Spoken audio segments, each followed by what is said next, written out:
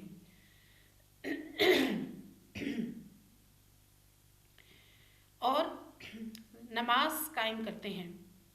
پابندی کے ساتھ نماز قائم کرتے ہیں، اجتماعی طور پر نماز کا اہتمام کرتے ہیں، یعنی کسی بستی علاقے میں اگر کوئی فرد انفرادی طور پر نماز پڑھ رہا ہو تو وہ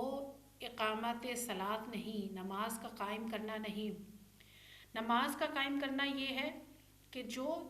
جماعت کے ساتھ اجتماعی طور پر نماز ادا کرنا، شرائط کے ساتھ مسنون طریقے پر نماز کو قائم کرنا۔ اور اللہ تعالیٰ نے جو گروہ بتایا ہے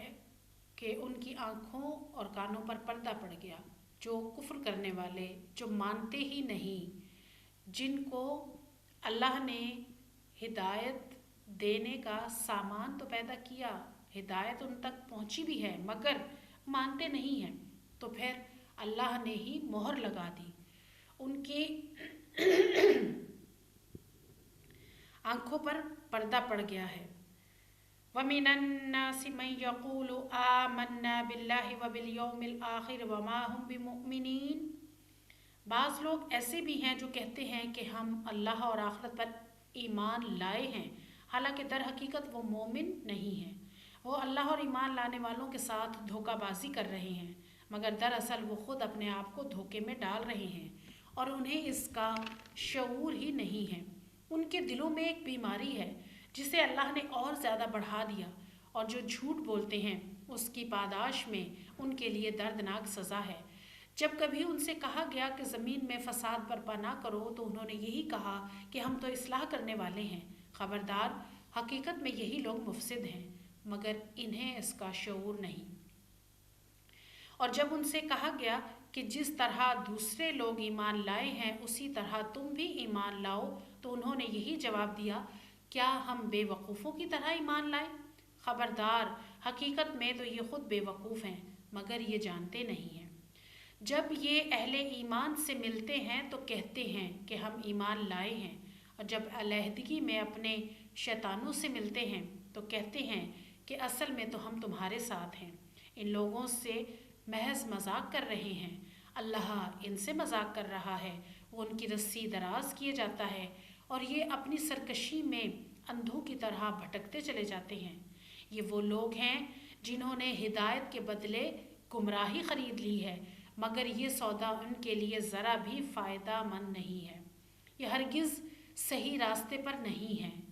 ان کی مثال تو ایسی ہے جیسے ایک شخص نے آگ روشن کی اور جب اس نے سارے ماحول کو روشن کر دیا تو اللہ نے ان کا نور بصارت سلب کر لیا اور انہیں اس حال میں چھوڑ دیا کہ تاریکیوں میں انہیں کچھ نظر نہیں آتا۔ یہ بہرے ہیں،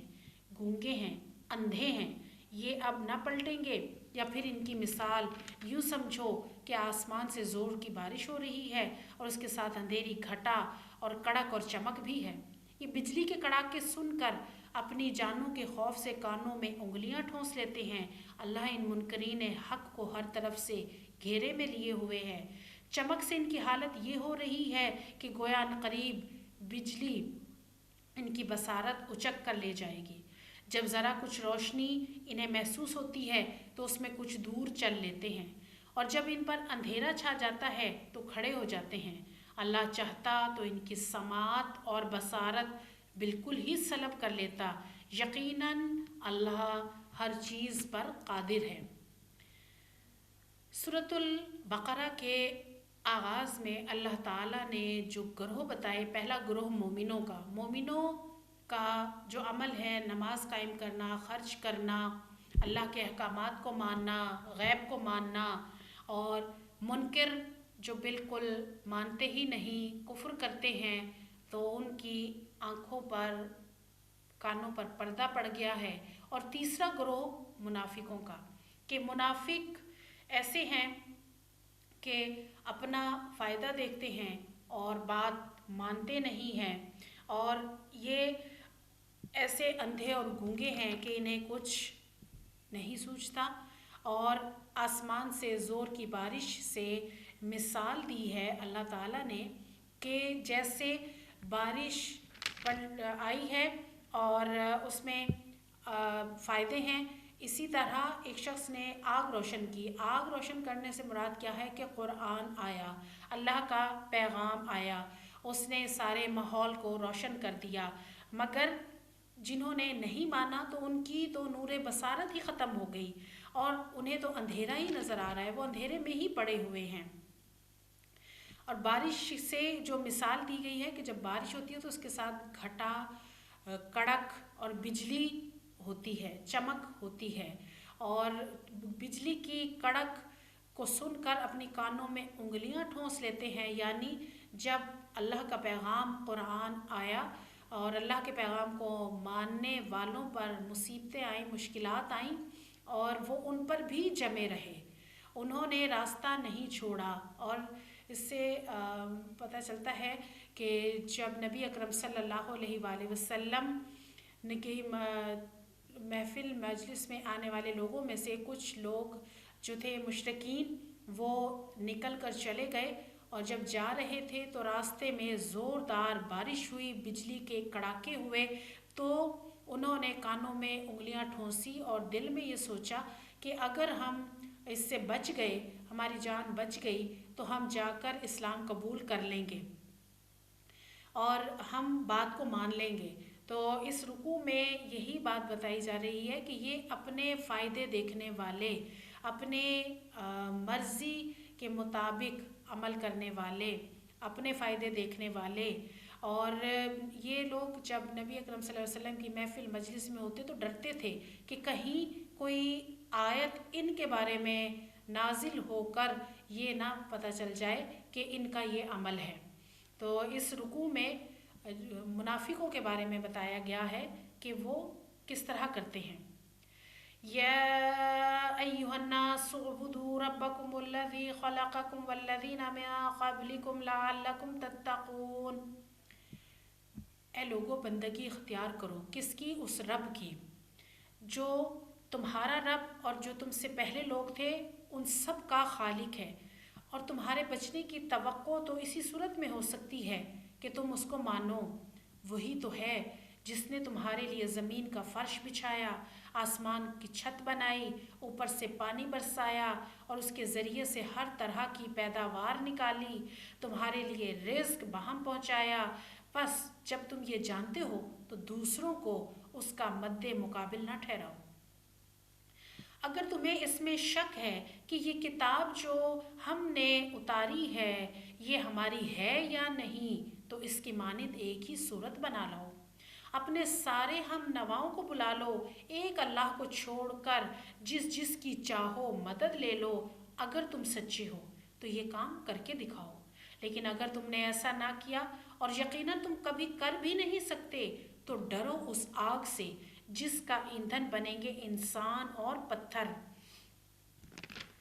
جو مہیا کی گئی ہے منکرین حق کے لیے۔ اور اے پیغمبر صلی اللہ علیہ وسلم، جو لوگ اس کتاب پر ایمان لے آئیں اور اس کے مطابق اپنے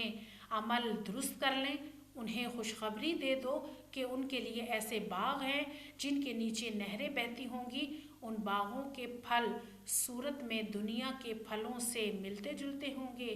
جب کوئی پھل انہیں کھانے کو دیا جائے گا تو کہیں گے کہ ایسے پھل اس سے پہلے ہمیں دنیا میں بھی دیے جاتے تھے۔ ان کے لیے وہاں پاکیزہ بیویاں ہوں گی اور وہ وہاں ہمیشہ رہیں گے۔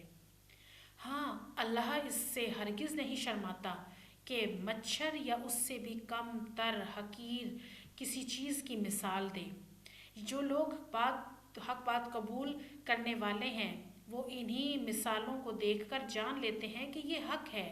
جو ان کے رب ہی کی طرف سے آیا ہے، اور جو ماننے والے نہیں ہیں وہ انہیں سن کر کہنے لگتے ہیں کہ ایسی مثالوں سے اللہ کو کیا سروکار۔ اس طرح اللہ ایک ہی بات سے بہتوں کو گمراہی میں مبتلا کر دیتا ہے اور بہت سو کو راہ راست دکھا دیتا ہے، اور اس سے گمراہی میں وہ انہی کو مبتلا کرتا ہے جو فاسق ہیں، اللہ کے عہد کو مضبوط باندھ لینے کے بعد توڑ دیتے ہیں۔ اللہ نے جسے باندھنے کا جوڑنے کا حکم دیا ہے اسے کاٹتے ہیں اور زمین میں فساد برپا کرتے ہیں۔ حقیقت میں یہی لوگ نقصان اٹھانے والے ہیں۔ تم اللہ کے ساتھ کفر کا رویہ کیسے اختیار کرتے ہو، حالانکہ تم بے جان تھے، اس نے تم کو زندگی عطا کی، پھر وہی تمہاری جان سلب کرے گا، پھر وہی تمہیں دوبارہ زندگی عطا کرے گا، پھر اسی کی طرف تمہیں پلٹ کر جانا ہے۔ وہی تو ہے جس نے تمہارے لیے زمین کی ساری چیزیں پیدا کی، پھر اوپر کی طرف توجہ فرمائی، 7 آسمان استوار کیے، اور وہ ہر چیز کا علم رکھنے والا ہے۔ اس رکوع میں اللہ تعالیٰ نے تمام لوگوں کو بندگی کا حکم دیا، عبادت کا حکم دیا۔ بندگی اور عبادت کیا کہ رب کی بات ماننا، یعنی دنیا میں اپنے آپ کو غلط کاموں سے بچانا اور آخرت میں خدا کے عذاب سے بچنے کے لیے عمل کرنا۔ اور جس رب نے سب کچھ دیا ہے، بارش برسائی، رزق دیا، زمین بنائی، آسمان بنائی، فائدے کی چیزیں رکھی، تو اس دینے والے کے ساتھ دوسروں کو اس کا مد مقابل نہ بناؤ۔ اور عبادت، بندگی اور عبادت کی مختلف اقسام میں سے کسی قسم کا رویہ بھی کسی اور کے ساتھ مت برتا جائے کہ جو اس کا حق ہے اس رب کا حق ادا کیا جائے، اور جو اللہ کے مد مقابل کسی اور کو ٹھہرائیں گے تو انہیں جہنم کی آگ میں جلنا ہوگا، دوزخ کا ایندھن بنیں گے، اور ان کے ساتھ ان کے وہ بت بھی جنہیں دنیا میں معبود سمجھتے تھے وہ بھی جہنم کا ایندھن ان کے ساتھ بنیں گے۔ اور اللہ تعالیٰ ان کے ایک اعتراض کا ذکر کرتا ہے کہ یہ اعتراض کیا کرتے تھے کہ جب خدا اور اللہ اتنا بڑا ہے تو وہ بڑی بڑی باتیں کرے، بڑی بڑی مثالیں دے، چھوٹی چھوٹی چیزوں کی مثال کیوں دیتا ہے، اور چھوٹی چیزوں کی مثال کیا کہ مچھر کی مثال کیوں بیان کرتا ہے۔ اللہ تعالیٰ نے قرآن مجید میں بڑے سے بڑا حکم اور اس کی تفصیل، اور چھوٹے سے چھوٹی بات اور چھوٹے سے چھوٹا حکم اور اس کی تفصیل بھی قرآن مجید میں بیان فرمائی ہے۔ اور جو لوگ اعتراض کرتے ہیں یا شک کرتے ہیں کہ یہ احکامات، یہ کتاب، یہ اس کی طرف سے ہے یا نہیں، تو اللہ تعالیٰ فرماتا ہے کہ تم یہ کام کر کے دکھاؤ اور کوئی ایسی ایک ہی صورت بنا لاؤ، اور تم یہ کام نہیں کر سکتے تو اللہ تعالیٰ کے ساتھ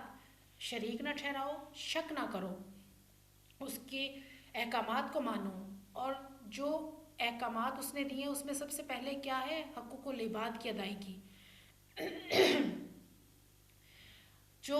اللہ نے حکم دیا ہے کہ اللہ کے بندوں کے ساتھ تعلقات قائم کیا جائے، رحم کے رشتوں کا حق ادا کیا جائے، اور جو کوئی رشتوں کو کاٹ دیتا ہے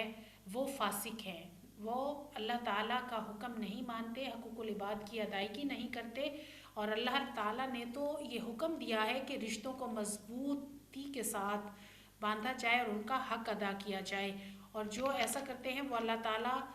کے ساتھ کفر کرتے ہیں۔ اور پھر اللہ تعالیٰ نے آسمان اور زمین کی طرف توجہ دلائی ہے کہ کائنات کو 7 طبقوں میں تقسیم کیا، اور زمین جو ہے اس طبقے کے 7ویں حصے میں ہے۔ زمین آسمان کے درمیان جو کچھ ہے اللہ تعالیٰ اس کا علم رکھنے والا ہے۔ وَإِذْ قَالَ رَبُّكَ لِلْمَلَائِكَةِ إِنِّي جَاعِلٌ فِي الْأَرْضِ خَلِيفَةً قَالُوا أَتَجْعَلُ فِيهَا مَن يُفْسِدُ فِيهَا وَيَسْفِكُ الدِّمَاءَ وَنَحْنُ نُسَبِّحُ بِحَمْدِكَ وَنُقَدِّسُ لَكَ قَالَ إِنِّي أَعْلَمُ مَا لَا تَعْلَمُونَ۔ پھر ذرا اس وقت کا تصور کرو جب تمہارے رب نے فرشتوں سے کہا تھا کہ میں زمین میں ایک خلیفہ بنانے والا ہوں۔ انہوں نے عرض کیا،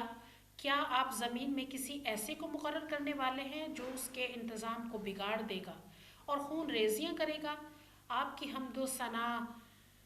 کے ساتھ تسبیح اور آپ کی تقدیس تو ہم کر رہے ہیں۔ فرمایا، میں جانتا ہوں وہ جو کچھ تم نہیں جانتے۔ اس کے بعد اللہ نے آدم کو ساری چیزوں کے نام سکھائے، پھر انہیں فرشتوں کے سامنے پیش کیا اور فرمایا، اگر تمہارا خیال صحیح ہے کہ کسی خلیفہ کے تقرر سے انتظام بگڑ جائے گا تو ذرا ان چیزوں کے نام بتاؤ۔ انہوں نے عرض کیا، نقص سے پاک تو آپ ہی کی ذات ہے، ہم تو بس اتنا ہی علم رکھتے ہیں جتنا آپ نے ہم کو دیا ہے، حقیقت میں سب کچھ جاننے اور سمجھنے والا تو آپ کی ذات ہے۔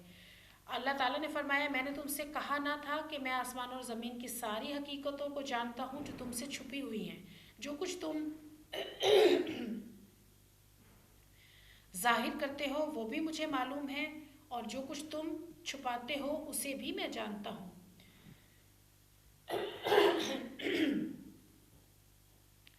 پھر جب ہم نے فرشتوں کو حکم دیا کہ آدم کے آگے جھک جاؤ تو سب جھک گئے مگر ابلیس نے انکار کیا۔ وہ اپنی بڑائی کے گھمنڈ میں پڑ گیا اور نافرمانوں میں شامل ہو گیا۔ پھر ہم نے آدم سے کہا کہ تم اور تمہاری بیوی دونوں جنت میں رہو، یہاں بفراغت جو چاہو کھاؤ، مگر اس درخت کا رخ نہ کرنا ورنہ ظالموں میں شمار ہوگے۔ آخرکار شیطان نے ان دونوں کو اس درخت کی ترغیب دے کر ہمارے حکم کی پیروی سے ہٹا دیا اور انہیں اس حالت سے نکلوا کر چھوڑا جس میں وہ تھے۔ ہم نے حکم دیا کہ اب تم سب یہاں سے اتر جاؤ، تم ایک دوسرے کے دشمن ہو، اور تمہیں خاص وقت تک زمین میں ٹھہرنا اور وہیں گزر بسر کرنا ہے۔ اس وقت آدم نے اپنے رب سے چند کلمات سیکھ کر توبہ کی، جس کو اس کے رب نے قبول کر لیا کیونکہ وہ بڑا معاف کرنے والا اور رحم فرمانے والا ہے۔ ہم نے کہا کہ تم سب یہاں سے اتر جاؤ، پھر جو میری طرف سے کوئی ہدایت تمہارے پاس پہنچے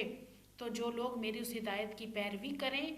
ان کے لیے کسی خوف اور رنج کا موقع نہ ہوگا، اور جو اس کو قبول کرنے سے انکار کریں گے اور ہماری آیات کو جھٹلائیں گے وہ آگ میں جانے والے ہیں جہاں وہ ہمیشہ رہیں گے۔ اس رکوع میں اللہ تعالیٰ نے آدم علیہ السلام کا واقعہ بیان کیا ہے کہ جب رب نے فرشتوں سے کہا کہ میں ایک خلیفہ بنانے والا ہوں، اور فرشتے اللہ تعالیٰ کی وہ مخلوق جو نور سے بنے ہیں، انسان کو اللہ نے مٹی سے بنایا، آدم علیہ السلام سے انسانوں کی ابتدا ہوئی، فرشتوں کو نور سے بنایا اور شیطان کو آگ سے بنایا۔ جب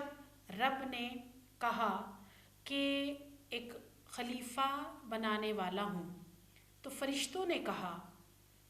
اب خلیفہ کا کیا معنی ہے؟ خا لام فا خلف، خلیفہ نائب بنانے والا۔ اور نائب کون ہے؟ کہ کسی کی ملکیت میں اس کے دیے گئے اختیارات اس کی مالک کی حیثیت سے ماننے والا خلیفہ کہلاتا ہے، نائب، ناظم، جو بعد میں کام کرتا ہے۔ تو فرشتوں نے کہا کہ انسان کو خلیفہ بنائے گا، وہ تو خون ریزیاں کریں گے، ہم آپ کی تسبیح کر رہے ہیں، ہم آپ کی بات مان رہے ہیں۔ اللہ تعالیٰ نے فرمایا جو میں جانتا ہوں وہ تم نہیں جانتے۔ اور پھر اللہ تعالیٰ نے آدم علیہ السلام کے آگے جو رکھا کہ علم دیا، اور آدم علیہ السلام کو تمام چیزوں کے نام سکھا دیے، اور آدم علیہ السلام سے جو پوچھا گیا انہوں نے تمام چیزوں کے نام بتا دیے۔ پھر جو شیطان نے یہ کام کیا کہ آدم علیہ السلام کو پھسلا لیا، اور آدم علیہ السلام کو جب پھسلا دیا تو اللہ تعالیٰ نے فرمایا کہ اب تم یہاں سے چلے جاؤ، حکم دیا زمین میں جانے کا۔ اور جب آدم علیہ السلام کو احساس ہو گیا تو انہوں نے اللہ تعالیٰ سے دعا کی، کلمات ادا کیے، اللہ تعالیٰ نے انہیں کلمات سکھا دیے اور ان کی توبہ کو قبول کر لیا۔ اور اللہ تعالیٰ نے پھر یہ بتایا کہ شیطان جو ہے وہ انسان کا دشمن ہوگا، مگر جو لوگ شیطان کے بہکاوے میں نہیں آئیں گے اور جو ہدایات سے مراد اللہ کا پیغام قرآن کو سنیں گے، سمجھیں گے، پڑھیں گے، اس کے مطابق عمل کریں گے، تو شیطان ان پر حملہ آور نہیں ہوگا، اور وہ اللہ تعالیٰ کی ہدایات مانیں گے تو اس کے بدلے میں جنت پائیں گے، اور انہیں کسی قسم کا خوف اور رنج نہیں ہوگا۔ یعنی اس رکوع میں ہمیں یہ بات پتہ چلتی ہے کہ انسان سے غلطیاں ہوں گی، خطائیں ہوں گی، مگر سمجھ کر جو توبہ استغفار کر لیں گے تو اللہ تعالیٰ انہیں معاف بھی کر دیں گے۔ یا بنی اسرائیل اذکروا نعمتی التی انعمت علیکم واوفوا بعہدی اوف بعہدکم وایای فارہبون۔ اے بنی اسرائیل، ذرا خیال کرو میری اس نعمت کا جو میں نے تم کو عطا کی تھی، میرے ساتھ جو تمہارا عہد تھا اسے تم پورا کرو۔ تو جو میرا عہد ہے میں اسے پورا کروں گا، تم مجھی سے ڈرو، اور میں نے جو کتاب بھیجی اس پر ایمان لاؤ۔ یہ اس کتاب کی تائید میں ہے جو تمہارے پاس پہلے سے موجود تھی، لہٰذا سب سے پہلے تم ہی اس کے منکر نہ بن جاؤ، تھوڑی قیمت پر میری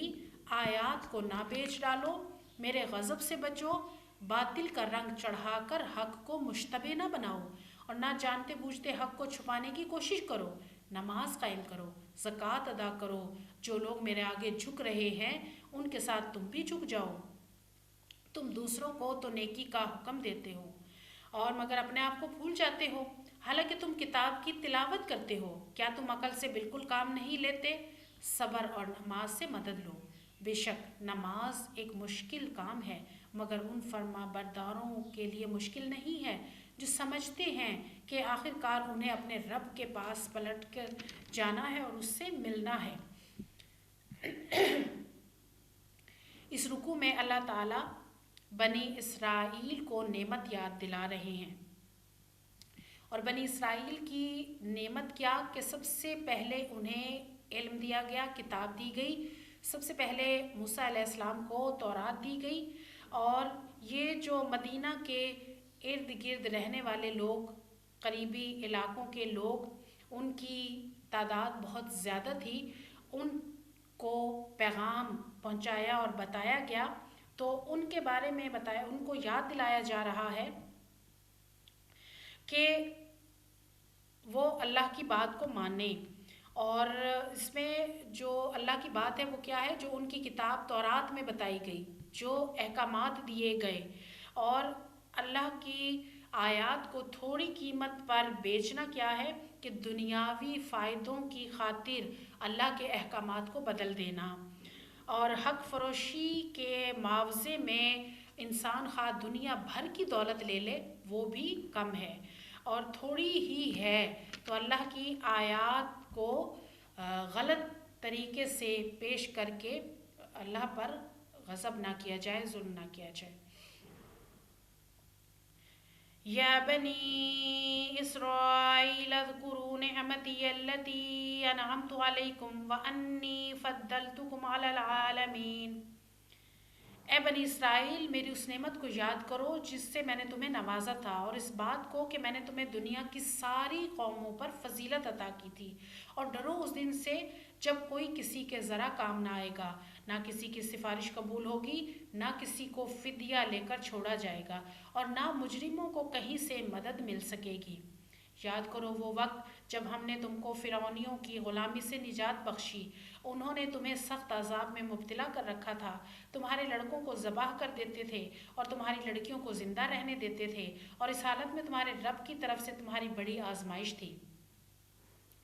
یاد کرو وہ وقت جب ہم نے سمندر پھاڑ کر تمہارے لیے راستہ بنایا، پھر اس میں سے تمہیں باخیریت گزروا دیا، پھر وہیں تمہاری آنکھوں کے سامنے فرعونیوں کو غرق کیا۔ یاد کرو جب ہم نے موسیٰ کو 40 راتوں کے لیے بلایا تو اس کے پیچھے تم نے بچڑے کو معبود بنا لیا، اس وقت تم نے بڑی زیادتی کی تھی، مگر اس پر بھی ہم نے تمہیں معاف کر دیا، شاید کہ اب تم شکر گزار بنو۔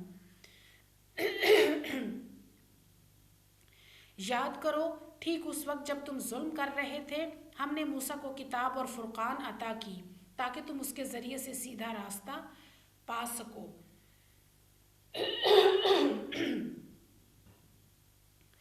یاد کرو جب موسیٰ یہ نعمت لیے ہوئے پلٹا تو اس نے اپنی قوم سے کہا کہ لوگو، تم نے بچڑے کو معبود بنا کر اپنے اوپر سخت ظلم کیا،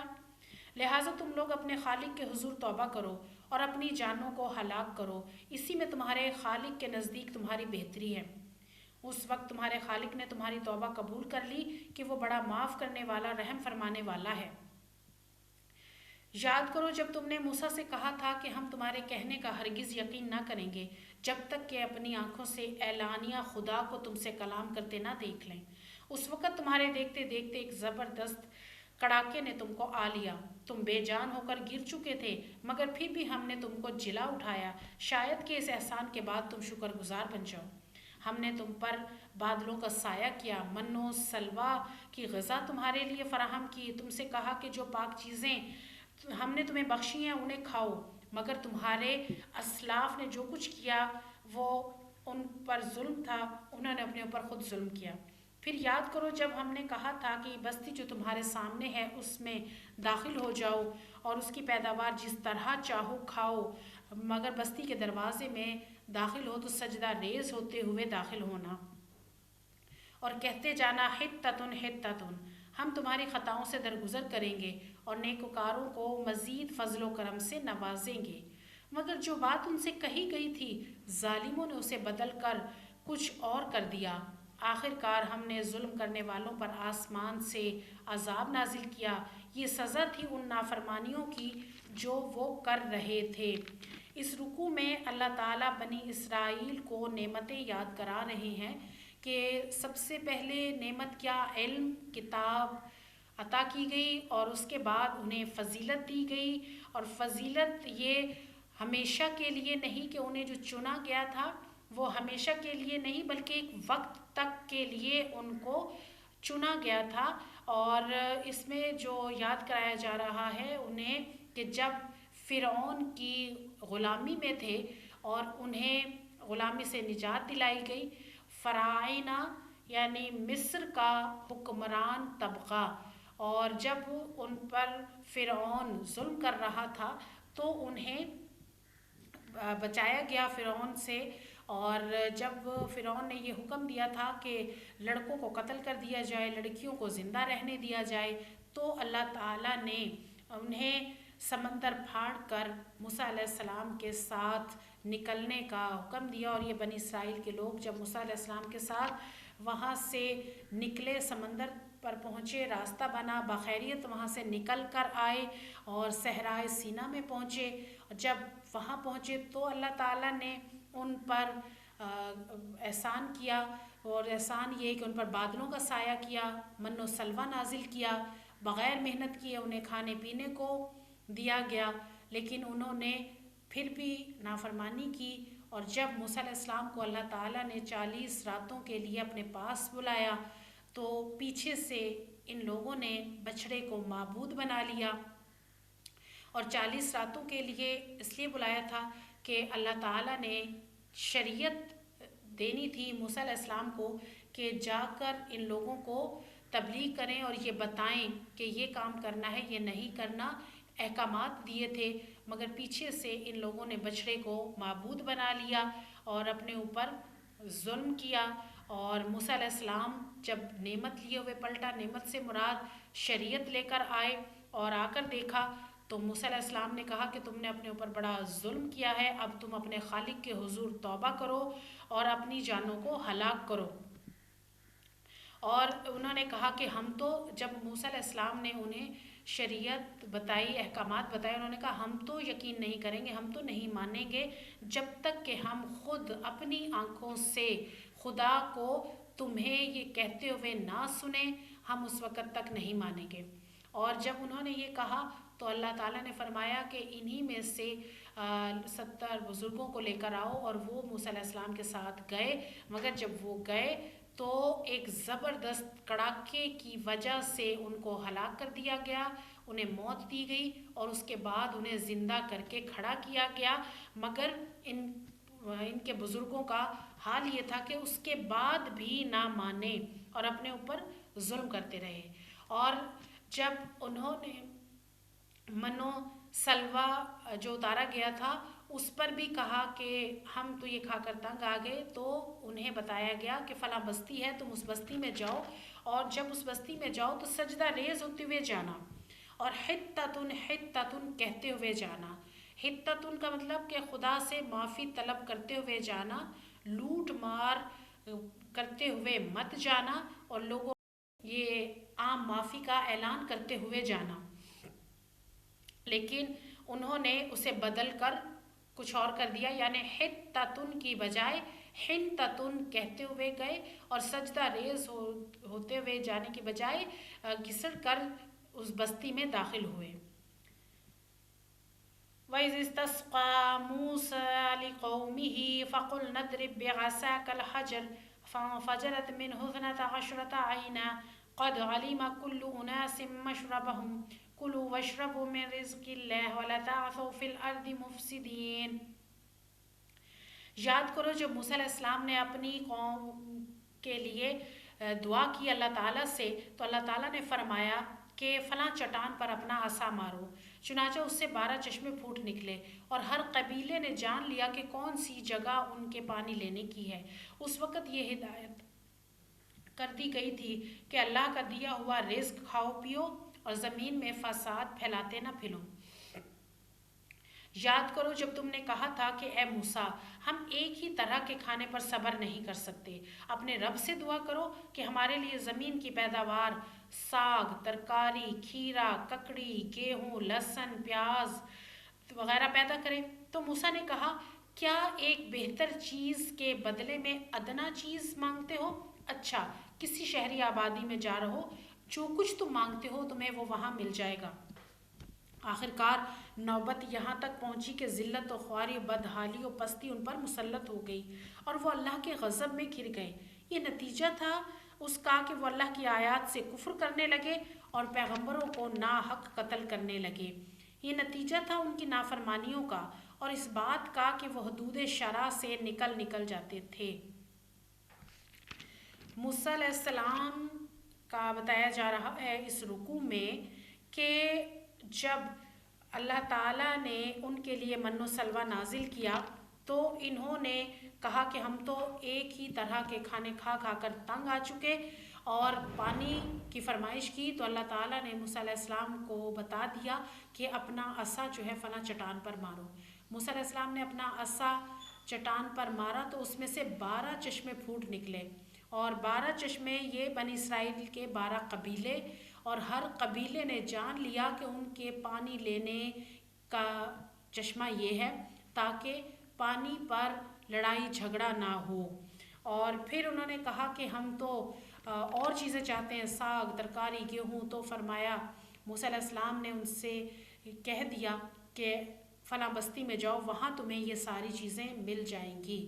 اور انہیں جو چیزیں بغیر محنت کیے مل رہی تھی اس پر صبر نہ کیا، تو انہیں کہہ دیا گیا کہ اب خود محنت کرو۔ ان الذين آمنوا والذين هادوا والنصارى والصابئين من آمن بالله واليوم الآخر وعمل صالحا فلهم أجرهم عند ربهم ولا خوف عليهم ولا هم يحزنون۔ نبی عربی کو ماننے والے ہوں، یہودی یا عیسائی ہوں یا صابی، جو بھی اللہ اور روز آخرت کو ماننے والے، عمل کرنے والے ہوں گے، اس کا اجر ان کے رب کے پاس ہے اور اس کے لیے کسی خوف اور رنج کا موقع نہیں ہے۔ یاد کرو وہ وقت جب ہم نے کوہ طور کو اٹھا کر تم سے پختہ عہد لیا تھا اور کہا تھا کہ جو کتاب ہم تمہیں دے رہے ہیں اسے مضبوطی سے تھامنا، اور جو احکام و ہدایات اس میں درج ہیں انہیں یاد رکھنا۔ اسی ذریعے سے توقع کی جا سکتی ہے کہ تم تقوی کی روش پر چل سکو گے، مگر اس کے بعد تم اپنے عہد سے پھر گئے۔ اس پر بھی اللہ کے فضل اور اس کی رحمت نے تمہارا ساتھ نہ چھوڑا، ورنہ تم کبھی کے تباہ ہو چکے ہوتے۔ پھر تمہیں اپنی قوم کے ان لوگوں کا قصہ تو معلوم ہے جنہوں نے سبت کا قانون توڑا تھا۔ ہم نے انہیں کہہ دیا کہ بندر بن جاؤ، اس حال میں رہو کہ ہر طرف سے تم پر دھتکار پڑے۔ اس طرح ہم نے ان کے انجام کو زمانے کے لوگوں کو اور بعد کے آنے والی نسلوں کے لیے عبرت اور ڈرنے والوں کے لیے نصیحت بنا کر چھوڑا۔ پھر وہ واقعہ یاد کرو جب موسیٰ نے اپنی قوم سے کہا کہ اللہ تمہیں ایک گائے ذبح کرنے کا حکم دیتا ہے۔ کہنے لگے، کیا تم ہم سے مذاق کرتے ہو؟ موسیٰ نے کہا، میں خدا کی پناہ مانگتا ہوں کہ جاہلوں کی سی باتیں کروں۔ بولے، اچھا، اپنے رب سے درخواست کرو کہ وہ ہمیں اس گائے کی تفصیل بتائے۔ موسیٰ نے کہا کہ اللہ کا ارشاد ہے، وہ گائے ایسی ہونی چاہیے جو نہ بوڑھی ہو نہ بچیا، بلکہ اوسط عمر کی ہو۔ لہٰذا جو حکم تمہیں دیا جاتا ہے اس کی تعمیل کرو۔ پھر کہنے لگے، اپنے رب سے یہ اور پوچھ دو کہ اس کا رنگ کیسا ہو۔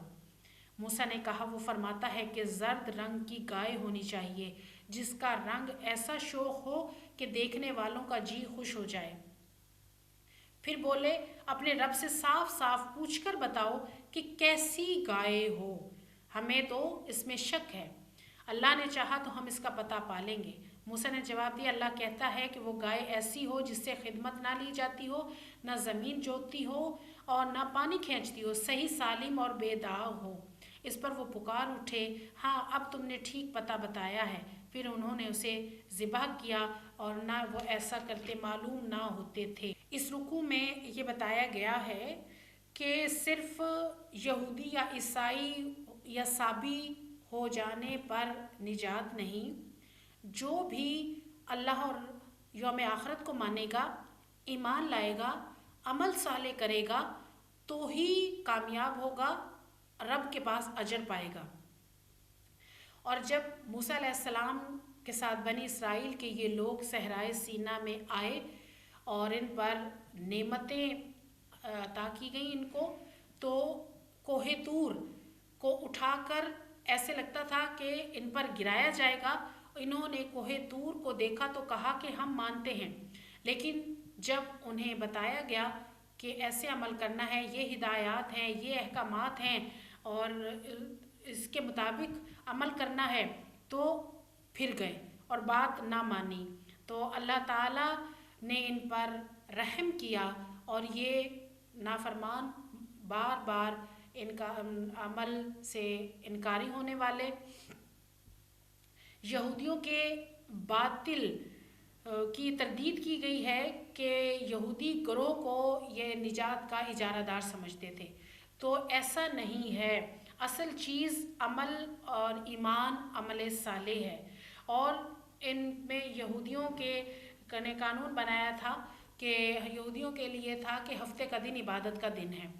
اور انہیں منع کیا گیا تھا کہ اس دن مچھلیاں نہیں پکڑنی، کیونکہ ہفتے کے دن مچھلیاں بہت زیادہ آتی تھیں۔ انہوں نے جو اس قانون کو بدلا وہ یہ کیا کہ جمعہ کی رات کو جال ڈال دیتے، ہفتہ کا دن چھوڑ دیتے اور اتوار کو نکال لیا کرتے تھے، اور جبکہ ان کے لیے یہ دن ہفتے کا دن عبادت کا دن تھا کہ یہ اس دن نہ کھانا پکاتے تھے اور نہ ہی کسی اپنے ملازم سے کام لیا کرتے تھے، اور ان کے لیے عبادت کا دن تھا، مگر انہوں نے اس کو قانون کو توڑ ڈالا، اور ان کے اس قانون توڑنے کی وجہ سے ان کو بندر بنا دیا گیا اور ان کی شکلوں کو بدل دیا گیا، اس لیے کہ آنے والی نسلیں ان سے عبرت حاصل کریں۔ پھر جب موسیٰ علیہ السلام نے کہا کہ اللہ نے حکم دیا ہے گائے ذبح کرو، تو گائے ذبح کرنے کے بارے میں طرح طرح کے سوالات کرنے لگے کہ گائے کیسی ہو، کس طرح ہو، ہمیں تو شک ہے، ہمیں تو سمجھ نہیں آ رہا۔ اور گائے ذبح کرنے کا کیوں کہا گیا تھا؟ کیونکہ انہوں نے جب بچڑے کو معبود بنا لیا تھا، تو بچڑے کو معبود بنانے کی وجہ سے کہ انہیں گائے ذبح کرنے کا حکم دیا گیا تھا، اور گائے ان کے اس دور میں جو سنہری رنگ کی گائے ہوتی تھی وہ پرستش کے لیے ہوتی تھی، اور اس لیے انہیں اس گائے پر انگلی رکھ کر یہ بتا دیا گیا کہ اس گائے کو ذبح کرنا ہے، اور اس میں کثرت سوال سے منع کیا گیا کہ بار بار سوالات نہ کیے جائیں، اللہ تعالیٰ کے جب احکامات پتہ چل جائیں تو فوراً حکم کو مانا جائے، بات مانی جائے۔ وَإِذْ قَتَلْتُمْ نَفْسًا فَادَّارَأْتُمْ فِيهَا وَاللَّهُ مُخْرِجٌ مَا كُنْتُمْ تَكْتُمُونَ، اور تمہیں یاد ہے وہ واقعہ جب تم نے ایک شخص کی جان لی تھی، پھر اس کے بارے میں جھگڑنے لگے اور ایک دوسرے پر قتل کا الزام تھوپنے لگے،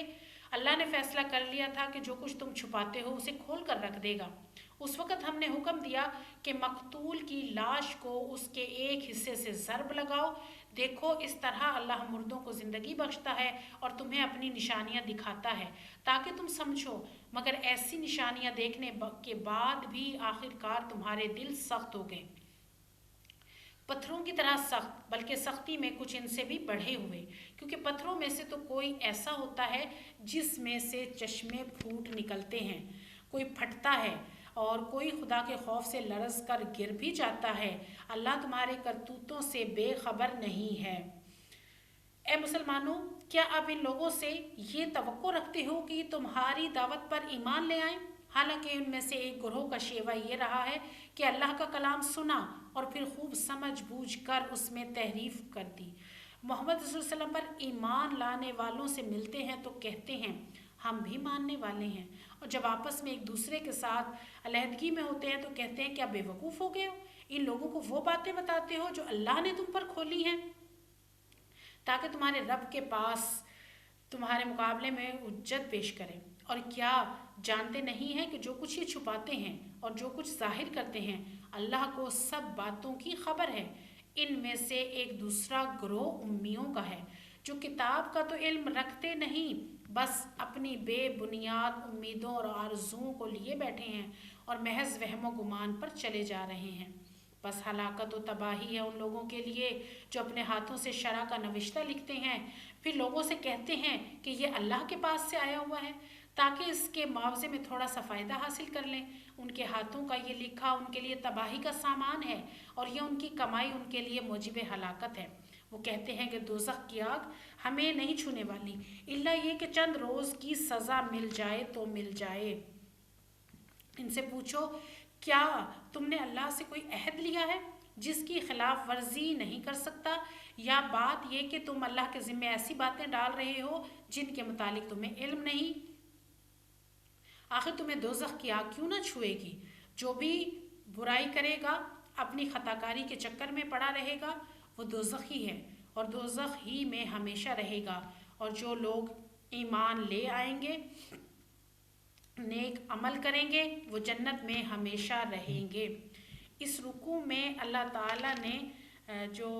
فرمایا ہے وہ یہ کہ انہیں بنی اسرائیل کے لوگوں میں سے ایک قتل ہو گیا تھا اور مقتول کا قاتل کا پتہ نہیں چل رہا تھا، تو اس میں بتا گیا کہ ایک جو ہے مقتول کی لاش کے ایک حصے کو کاٹ کر اس پر ضرب لگائی جائے اور اس کو جب اس کے جسم کے ساتھ لگایا گیا تو وہ زندہ ہوا. اور اللہ تعالیٰ یہ بتانا چاہتے ہیں کہ مرنے کے بعد اس طرح زندہ کیا جائے گا، اس کے لیے کچھ مشکل نہیں ہے. اور جو یہ جس کا قتل ہو گیا تھا اس کے قاتل کا پتہ نہیں چل رہا تھا، تو بتانا مقصود یہ تھا کہ اللہ کے لیے کچھ مشکل نہیں، وہ مردہ کو بھی زندہ کر سکتا ہے. اور جو کوئی اللہ کے احکامات کو مانتا ہے اور اگر کسی کے فوت ہونے پر اس کا چہرہ دیکھ کر اپنی موت کو یاد کرتا ہے تو وہ اپنے اعمال درست کر لیتا ہے. مگر کچھ لوگ تو ایسے ہیں کہ اللہ کے احکامات سن کر بھی اور مرنے والوں کو دیکھ کر بھی ان کے دل نرم نہیں ہوتے، اور ان کی مثال ایسی ہے کہ جس طرح پہاڑ پتھروں سے بنتے ہیں، پہاڑ سخت ہوتے ہیں مگر پہاڑوں میں سے بھی کچھ ایسے ہوتے ہیں کہ سخت پتھر ہونے کے باوجود ان میں سے چشمے پھوٹ نکلتے ہیں اور کوئی تو لرز کر گر بھی پڑتے ہیں. تو انسانوں میں بھی کچھ ایسے ہیں کہ جو اللہ کے احکام کو فوراً سن کر عمل کرتے ہیں، اور کچھ ایسے ہیں کہ سننے کے بعد بھی ان پر اثر نہیں ہوتا. اور اللہ تعالیٰ نے جو اپنا حکم قرآن بھیجا ہے، اب اللہ تعالیٰ فرما رہے ہیں کہ ان لوگوں سے یہ توقع رکھتے ہو کہ یہ مان لیں گے. جنہوں نے نہیں ماننا انہوں نے ماننا نہیں ہے، یہ آپ کا کام ہے ان کو بتانا. یعنی نبی پاک صلی اللہ علیہ وآلہ وسلم کو اللہ تعالیٰ یہ فرما رہے ہیں کہ آپ ان کو پیغام سنا دیں، بتا دیں. ان میں سے جو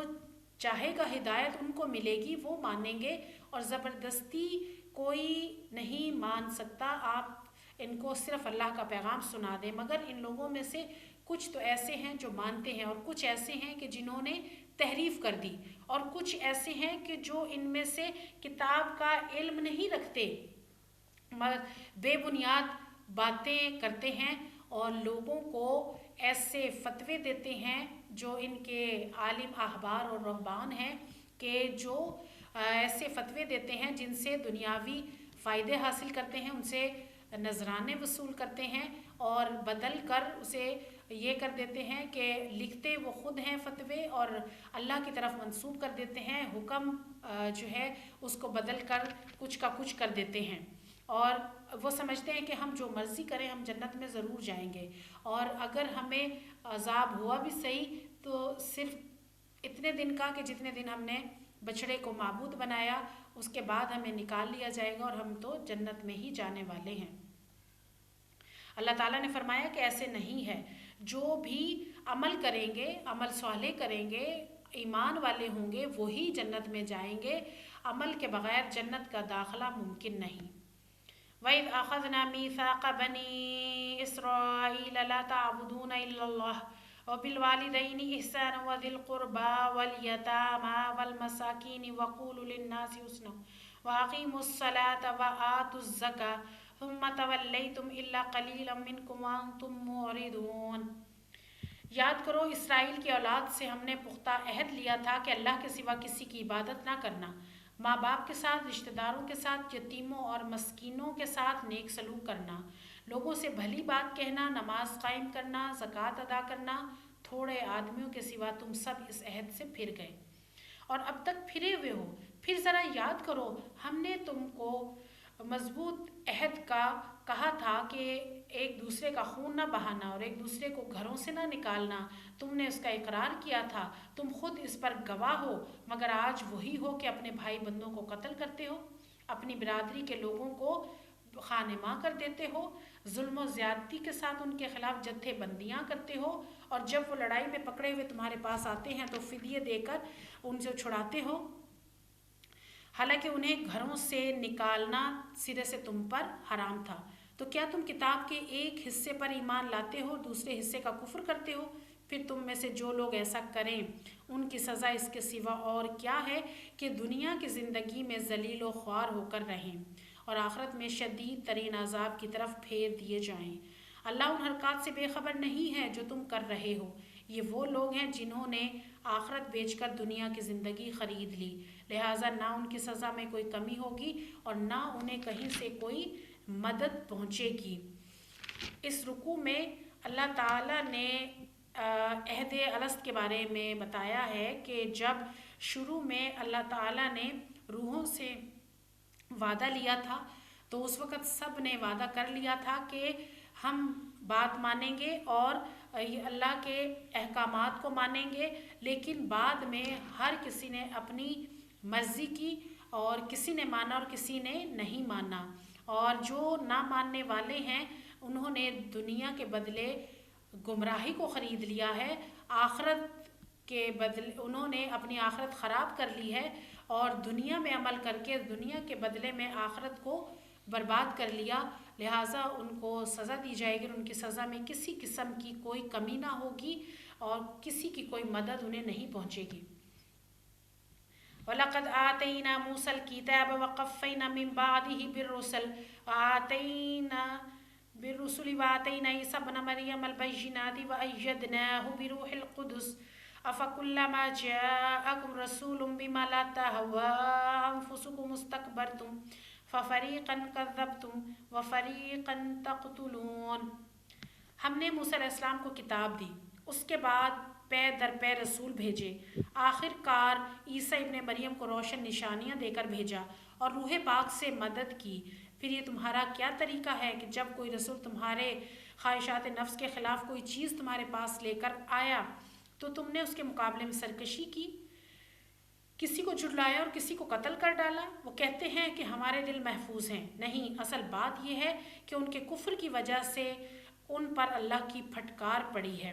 اس لیے وہ کم ہی ایمان لاتے ہیں۔ اور اب جو ایک کتاب اللہ کی طرف سے ان کے پاس آئی ہے ان کے ساتھ ان کا کیا برتاؤ ہے، باوجود اس کے کہ وہ کتاب تصدیق کرتی ہے ان کتابوں کی جو اس سے پہلے تھیں، اور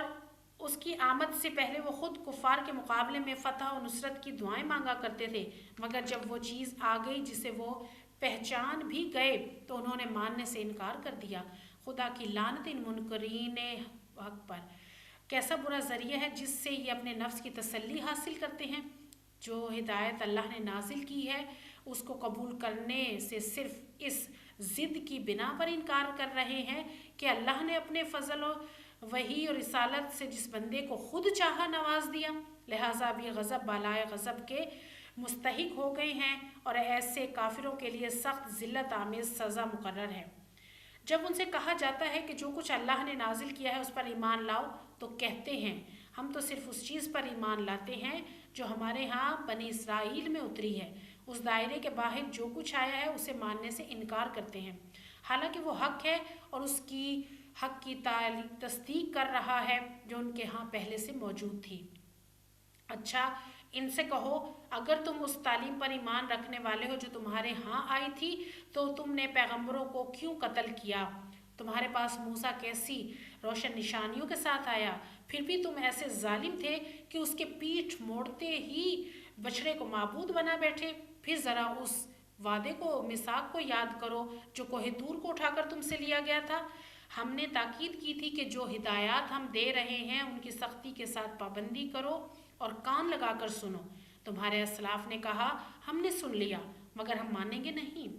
اور ان کی باطل پرستی کا حال یہ تھا کہ دلوں میں ان کے بچھڑا ہی بسا ہوا تھا۔ کہو اگر تم مومن ہو تو یہ عجیب ایمان ہے جو ایسی بری حرکات کا تمہیں حکم دیتا ہے۔ ان سے کہو کہ اگر واقعی اللہ کے نزدیک آخرت کا گھر تمام انسانوں کو چھوڑ کر صرف تمہارے لیے مخصوص ہے تب تو تمہیں چاہیے کہ موت کی تمنا کرو۔ اگر تم اپنے اس خیال میں سچے ہو، یقین جانو کبھی اس کی تمنا نہ کریں گے، اس لیے کہ اپنے ہاتھوں جو کچھ کما کر انہوں نے وہاں بھیجا ہے اس کا تقاضا یہی ہے کہ وہاں جانے کی تمنا نہ کریں۔ اللہ ان ظالموں کے حال سے خوب واقف ہے، تم انہیں سب سے بڑھ کر جینے کا حریص پاؤ گے، حتیٰ کہ اس معاملے میں مشرکوں سے بھی بڑھ کر۔ ان میں سے ایک شخص یہ چاہتا ہے کہ کسی طرح 1000 برس جیے، حالانکہ لمبی عمر بہرحال اسے عذاب سے دور نہیں پھینک سکتی۔ جیسے کچھ اعمال یہ کر رہے ہیں اللہ تو انہیں دیکھ رہا ہے۔ اس رکوع میں اللہ تعالیٰ نے بتایا کہ سب سے پہلی کتاب تورات جو موسیٰ علیہ السلام کو عطا کی گئی، اور اس کے بعد اللہ تعالیٰ نے بنی اسرائیل میں پے در پے رسول بھیجے، اور آخر میں نبی پاک صلی اللہ علیہ وسلم سے پہلے عیسیٰ علیہ السلام کو، اور آپ صلی اللہ علیہ وسلم اور عیسیٰ علیہ السلام کے درمیان تقریباً 550 سے 600 سال کا وقفہ ہے، اور عیسیٰ علیہ السلام کو روشن نشانیاں دے کر بھیجا اور روح پاک سے مدد کی۔ روح پاک سے مراد علم وحی ہے، اور جو جبرائیل علیہ السلام وحی کا علم لاتے تھے تو حضرت عیسیٰ علیہ السلام کی اپنی پاکیزہ روح، اور یہودی نبی اکرم صلی اللہ علیہ وآلہ وسلم کی آمد سے پہلے بے چینی سے منتظر تھے کہ وہ آخری رسول آئے، کیونکہ انہوں نے اپنی کتابوں میں سنا تھا اور ان کے پیغمبروں نے پیشن گوئیاں کی تھی کہ وہ آخری نبی آئے گا تو کفار کا غلبہ مٹے گا اور عروج ہوگا۔ مگر جب نبی پاک صلی اللہ علیہ وآلہ وسلم آئے تو انہوں نے بات نہیں مانی، اور نہ ماننا ان کا کیوں تھا، کس وجہ سے تھا کہ وہ یہ کہتے تھے کہ آنے والا نبی ان کی قوم میں سے ہونا چاہیے، دوسری قوم سے نبی کیوں پیدا ہوا، اور ان کو جس قوم سے نبی پاک صلی اللہ علیہ وسلم یعنی بنی اسماعیل کو اپنے سے کمتر سمجھتے تھے، اور یہ چاہتے تھے کہ اللہ تعالیٰ کو چاہیے تھا کہ پہلے ان سے پوچھتا کہ ان کی قوم سے نبی ہو پھر نبی بھیجتا، اور اس بنا پر، ضد کی بنا پر انہوں نے مانا نہیں، اور ان کے لیے سخت عذاب ہے۔ اور انہیں کہا گیا کہ اگر تم یہ سمجھتے ہو کہ بس ہم تو وہی مانیں گے جو ہمیں ہمارے آباء و اجداد کی طرف سے دیا گیا ہے، یعنی اپنی کتاب کو ہی مانیں گے، تو پھر تمہاری کتاب میں جو علم ہے، جو بات ہے، قرآن بھی اسی کی تصدیق کرتا ہے، تو تم نے اپنے پیغمبروں کو کیوں قتل کیا؟ تم نے وہ باتیں کیوں نہیں مانی؟ اور اگر ایسا ہے تو پھر تم اپنے لیے موت کی تمنا کرو، اور یہ کبھی بھی اپنے لیے موت کی تمنا نہیں کریں گے۔ کیوں نہیں کریں گے؟ کہ ان کے دلوں میں لمبی عمر کے جینے کا لالچ ہے، یہ چاہتے ہیں کہ ہزاروں سال کی عمر پائیں، اور کبھی بھی اپنے لیے موت کی تمنا نہیں کریں گے۔ قل من كان عدوا لجبريل فإنه نزله على قلبك بإذن الله مصدقا لما بين يديه وهدى وبشرى للمؤمنين۔ ان سے کہو کہ جو کوئی جبرائیل سے عداوت رکھتا ہو اسے معلوم ہونا چاہیے کہ جبرائیل نے اللہ ہی کے اذن سے یہ قرآن تمہارے قلب پر نازل کیا ہے، جو پہلے آئی ہوئی کتابوں کی تصدیق و تائید کرتا ہے، اور ایمان لانے والوں کے لیے ہدایت اور کامیابی کی خوشخبری بن کر آیا ہے۔ جو اللہ اور اس کے فرشتوں اور رسولوں اور جبرائیل اور میکائیل کے دشمن ہیں، اللہ ان کافروں کا دشمن ہے۔ ہم نے تمہاری طرف ایسی آیات نازل کی ہیں جو صاف صاف حق کا اظہار کرنے والی ہیں، اور ان کی پیروی سے صرف وہی لوگ انکار کرتے ہیں جو فاسق ہیں۔ کیا ہمیشہ ایسا نہیں ہوتا رہا کہ جب انہوں نے کوئی عہد کیا تو ان میں سے ایک نے مانا اور ایک نے نہیں مانا، بلکہ ان میں سے اکثر ایسے ہیں جو سچے دل سے ایمان نہیں لائے، اور جب ان کے پاس اللہ کی طرف سے کوئی رسول اس کتاب کی تصدیق و تائید کرتا ہوا آیا جو ان کے ہاں پہلے سے موجود تھی، تو ان اہل کتاب میں سے ایک گروہ نے کتاب اللہ کو اس طرح پس پشت ڈال دیا گویا کہ وہ کچھ نہیں جانتے، اور ان چیزوں کی پیروی کرنے لگے جو شیاطین سلیمان کی سلطنت کا نام لے کر پیش کیا کرتے تھے، حالانکہ سلیمان نے کبھی کفر نہیں کیا۔ کفر کے مرتکب تو شیاطین تھے جو لوگوں کو جادوگری کی تعلیم دیتے تھے۔ وہ پیچھے پڑے اس چیز کے جو بابل میں دو فرشتوں ہاروت و ماروت پر نازل کی گئی تھی، حالانکہ وہ فرشتے جب بھی کسی کو اس کی تعلیم دیتے تھے تو پہلے صاف طور پر خبردار کر دیتے تھے کہ دیکھو ہم محض ایک آزمائش ہیں، تو کفر میں مبتلا نہ ہو۔ پھر بھی یہ لوگ ان سے وہ چیز سیکھتے تھے جس سے شوہر اور بیوی میں جدائی ڈال دیں۔ ظاہر تھا کہ اذن الہی کے بغیر وہ اس کے ذریعے سے کسی کو کوئی بھی نقصان نہیں پہنچا سکتے تھے، مگر اس کے باوجود وہ ایسی چیز سیکھتے تھے جو خود ان کے لیے نفع بخش نہیں تھی بلکہ نقصان دہ تھی، اور انہیں خوب معلوم تھا کہ جو اس چیز کا خریدار بنا اس کے لیے آخرت میں کوئی حصہ نہیں۔ کتنی بری متاع تھی جس کے بدلے انہوں نے اپنی جانوں کو بیچ ڈالا۔ کاش انہیں معلوم ہوتا اگر وہ ایمان اور تقوی اختیار کرتے تو اللہ کے ہاں اس کا بدلہ ملتا ان کے لیے زیادہ بہتر تھا، کاش انہیں خبر ہوتی۔ اس رکوع میں جبرائیل علیہ السلام سے دشمنی کہ یہودی صرف نبی اکرم صلی اللہ علیہ وآلہ وسلم پر ایمان لانے والوں کو ہی دشمن نہیں سمجھتے تھے، بلکہ جبرائیل علیہ السلام کو بھی دشمن سمجھتے تھے کہ وہی جبرائیل لے کر آتے ہیں، اور جبرائیل علیہ السلام کو رحمت کا نہیں عذاب کا فرشتہ سمجھتے تھے۔ تو اللہ تعالیٰ نے فرما دیا کہ جو جبرائیل سے دشمنی رکھتا ہے تو اللہ تعالیٰ بھی ان کافروں کا دشمن ہے۔ اور پھر اس رکوع میں بتایا گیا کہ جو شیاطین سلیمان علیہ السلام کی سلطنت کا نام لے کر جو جادو کے بارے میں اس رکوع میں بتایا گیا ہے کہ بابل میں بنی اسرائیل کے قیدی اور غلام، ان کے پاس اللہ تعالیٰ نے 2 فرشتے بھیجے جو انسانی شکل میں آئے، اور انسانی شکل میں یعنی پیروں فقیروں کی شکل میں سفلی عملیات کرنے والے، تعویذات دینے والے، اور یہ جب آتے تو ان سے لوگ جادوگری کی تعلیم سیکھتے تھے اور ان سے جادو کرنا سیکھتے تھے۔ تو یہ بھی اس وقت یہ کہا کرتے تھے کہ دیکھو ہم تو محض ایک آزمائش ہیں اور تم یہ مت سیکھو، تم یہ کام نہ کرو، منع کرتے تھے، مگر وہ پھر بھی نہیں مانتے تھے اور ان سے جادو کرنا سیکھتے تھے۔ اور ان میں سے جو جادو سب سے زور آور جادو یہ کہ میاں بیوی میں جدائی ڈلوا دینے کے لیے جادو کا سیکھنا، اور حدیث مبارکہ کے مفہوم سے پتہ چلتا ہے کہ جب شیاطین سارے دن کی کارگزاری آ کر اپنے سردار کو سناتے ہیں تو ان میں سے جو شیطان یہ بتاتا ہے کہ آج میں نے میاں بیوی میں جدائی ڈلوا دی، ان کی لڑائی کروا دی، تو ان کا سردار اس کو گلے لگاتا ہے کہ سب سے بڑا کام تو نے کیا ہے۔ تو اس رکوع میں جادو کے بارے میں بتایا گیا کہ جادو کرنا کرانا یہ منع کیا گیا ہے، یہ تو ایک آزمائش تھی جو ان 2 فرشتوں کو انسانی شکل میں بھیجا گیا تھا، اور اس کے ساتھ ہی وہ یہ کہا کرتے تھے کہ تم یہ کام مت کرو، یہ مت سیکھو۔ یا ایھا الذین آمنوا لا تقولوا راعنا وقولوا انظرنا واسمعوا وللکافرین عذاب علیم۔ اے لوگو جو ایمان لائے ہو، رائنا نہ کہا کرو بلکہ انظرنا کہو اور توجہ سے بات سنو،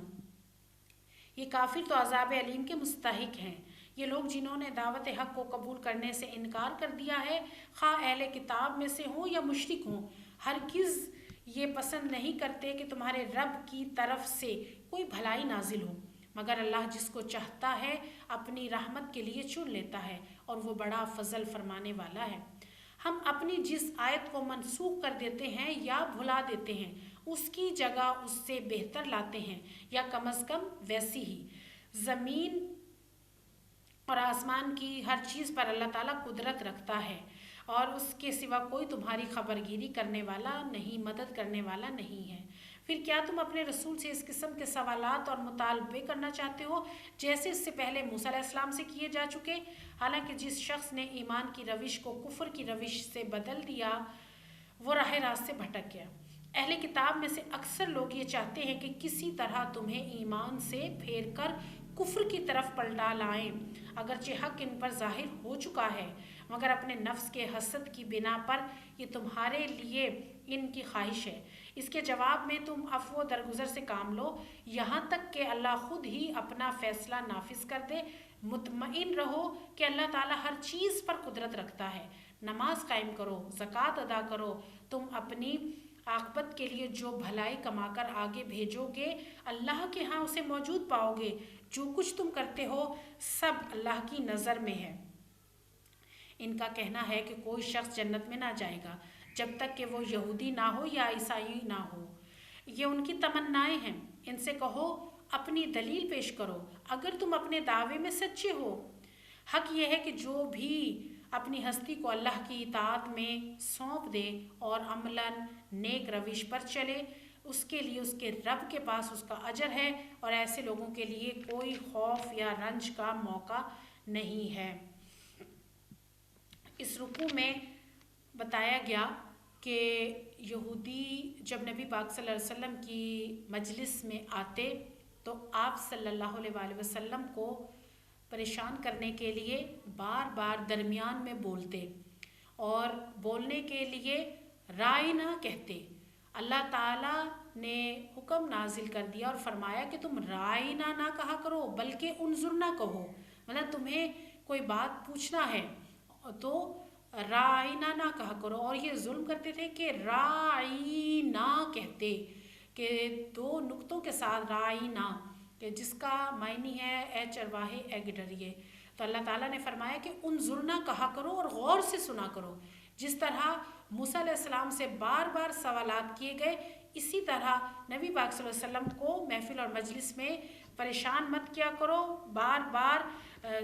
مت روکا کرو اور انظرنا کہہ کر بات کیا کرو۔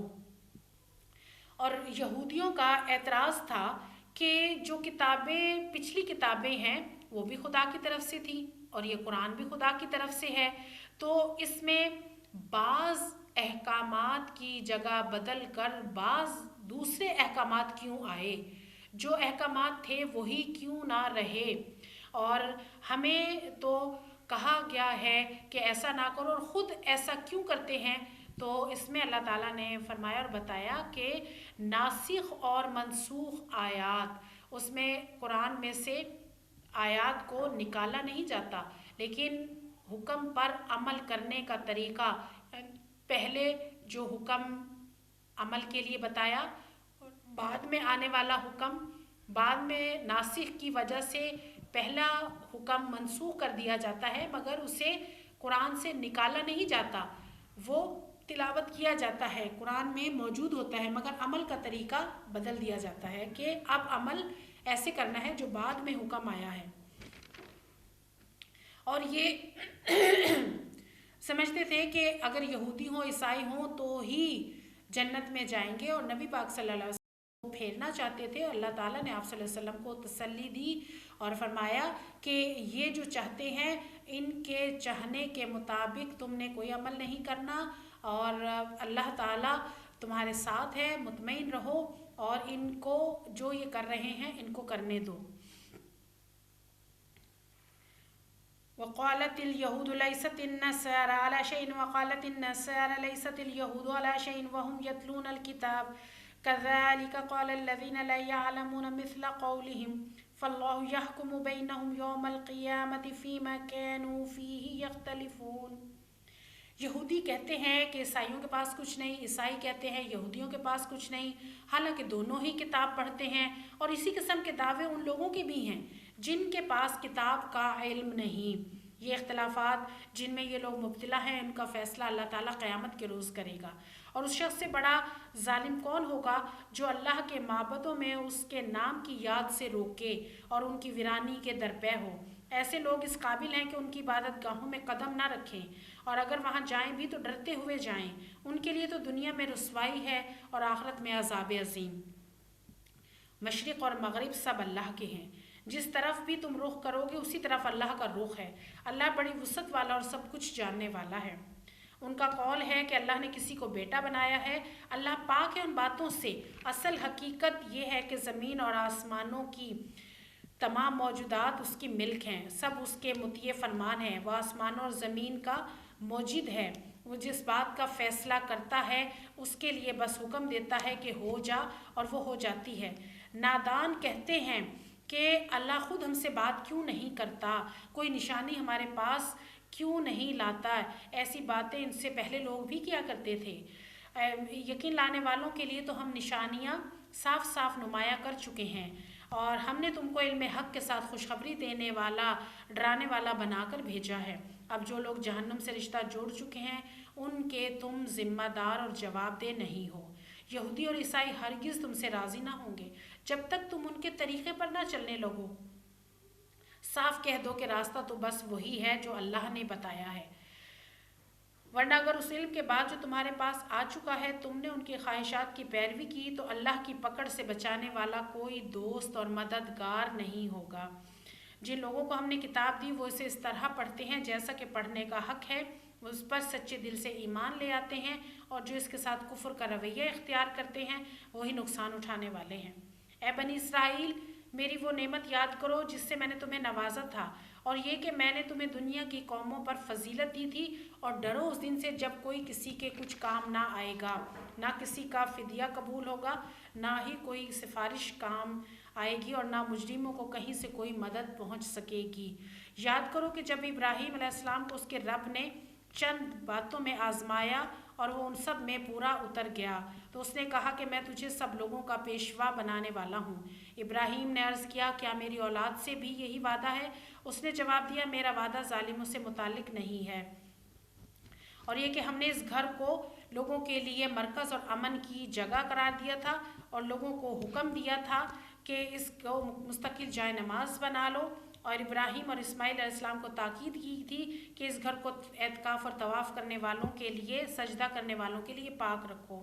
اور یہ کہ ابراہیم نے دعا کی، اے میرے رب، اس شہر کو امن کا شہر بنا دے، اور اس کے باشندوں میں سے جو اللہ اور آخرت کو مانے انہیں ہر قسم کے پھلوں کا رزق عطا کر۔ اور جواب میں اس کے رب نے فرمایا، جو نہ مانے گا اسے چند روزہ زندگی کا سامان میں دوں گا، آخر کار اسے جہنم کی طرف گھسیٹوں گا۔ اور یاد کرو جب ابراہیم اور اسماعیل علیہ السلام اس گھر کی دیواریں اٹھا رہے تھے تو دعا کرتے جاتے تھے، اے ہمارے رب، ہم سے اس خدمت کو قبول فرما لے، تو سب کی سننے اور جاننے والا ہے۔ اے ہمارے رب، ہم دونوں کو اپنا مسلم مطیع فرمان بنا، اور ہماری نسل سے ایک ایسی قوم اٹھا جو تیری مسلم ہو، اور ہمیں اپنی عبادت کے طریقے بتا، اور ہماری کوتاہیوں سے درگزر فرما، تو بڑا معاف کرنے والا، رحم فرمانے والا ہے۔ اور اے رب، ان لوگوں میں خود انہی کی قوم میں سے ایک رسول اٹھا جو آیات سنائے، کتاب و حکمت کی تعلیم دے، اور ان کی زندگیاں سنوارے، تو بڑا مقتدر اور حکیم ہے۔ اب کون ہے جو ابراہیم کے طریقے سے نفرت کرے، جس نے خود اپنے آپ کو حماقت و جہالت میں مبتلا کر لیا ہو؟ اس کے سوا کون یہ حرکت کر سکتا ہے؟ ابراہیم تو وہ شخص ہے جس کو ہم نے دنیا میں اپنے کام کے لیے چن لیا تھا، اور آخرت میں اس کا شمار صالحین میں ہوگا۔ اس کا حال یہ تھا کہ جب اس کے رب نے کہا کہ مسلم ہو جا، تو اس نے فوراً کہا، میں مالک کائنات کا مسلم ہو گیا۔ اسی طریقے پر چلنے کی ہدایت اس نے اپنی اولاد کو کی تھی، اور اسی کی وصیت یعقوب علیہ السلام اپنی اولاد کو کر گیا تھا۔ وہ کچھ لوگ تھے جو گزر گئے، جو کچھ انہوں نے کمایا وہ ان کے لیے ہے، اور جو کچھ تم کماؤ گے تمہارے لیے ہے، تم سے یہ نہ پوچھا جائے گا کہ وہ کیا کرتے تھے۔ یہودی کہتے ہیں یہودی ہو تو راہ راست پاؤ گے، عیسائی کہتے ہیں کہ عیسائی ہو تو ہدایت ملے گی۔ ان سے کہو کہ نہیں، سب کو چھوڑ کر ابراہیم علیہ السلام کا طریقہ اختیار کرو کہ وہ مسلم تھے۔ مسلمانوں سے کہو کہ ہم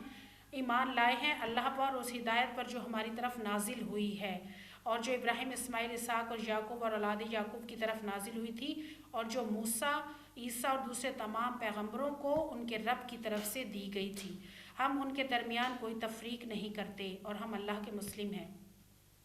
پھر اگر وہ اسی طرح ایمان لائیں جس طرح تم لائے ہو تو ہدایت پر ہیں، اور اگر اس سے منہ پھیریں تو کھلی بات ہے کہ وہ ہٹ دھرمی میں پڑے ہوئے ہیں۔ لہٰذا اطمینان رکھو کہ ان کے مقابلے میں اللہ تمہاری حمایت کے لیے کافی ہے، وہ سب کچھ سنتا اور جانتا ہے۔ کہو اللہ کا رنگ اختیار کرو، اس کے رنگ سے اچھا کس کا رنگ ہو سکتا ہے؟ ہم اسی کی بندگی کرنے والے ہیں۔ اے نبی صلی اللہ علیہ وسلم، ان سے کہو، کیا اللہ کے بارے میں ہم سے جھگڑتے ہو، حالانکہ وہی ہمارا رب بھی ہے اور تمہارا رب بھی؟ ہمارے اعمال ہمارے لیے، تمہارے اعمال تمہارے لیے۔ ہم اپنے اللہ کی بات کے لیے اپنے آپ کو خالص کر چکے۔ تمہارا یہ کہنا کہ ابراہیم اور اسماعیل اور اسحاق اولاد یعقوب سب کے سب یہودی تھے یا نصرانی، کہو تم زیادہ جانتے ہو یا اللہ؟ اس شخص سے بڑا ظالم اور کون ہوگا جس کے ذمہ اللہ کی طرف سے ایک گواہی ہو اور وہ اسے چھپاتے ہیں؟ تمہاری حرکات سے اللہ غافل نہیں ہے۔ وہ کچھ لوگ تھے جو گزر چکے،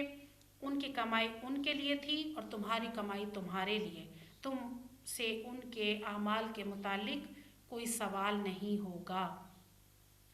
ان رکوعات میں اللہ تعالیٰ نے یہ بتایا کہ